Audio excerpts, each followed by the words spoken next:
引发脂肪分解的原因。动物一般是利用糖类来制造能量，但断食时，能量的来源即会从糖类转变成为中性脂肪。究竟是在什么原因之下会造成这种转变呢？日本筑波大学的全田清彦博士等人透过实验发现，大量存在于肝脏等之多糖类肝糖的减少是引发脂肪分解的原因。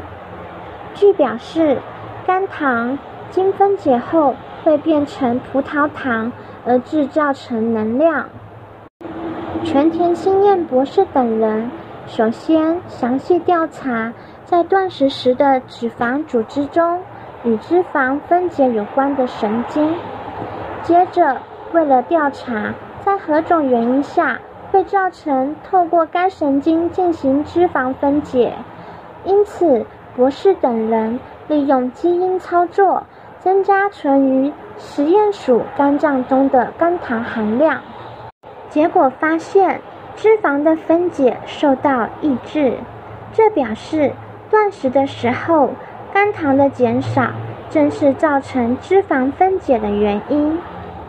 博士等人表示，利用本项成果或许可以开发出新的肥胖治疗法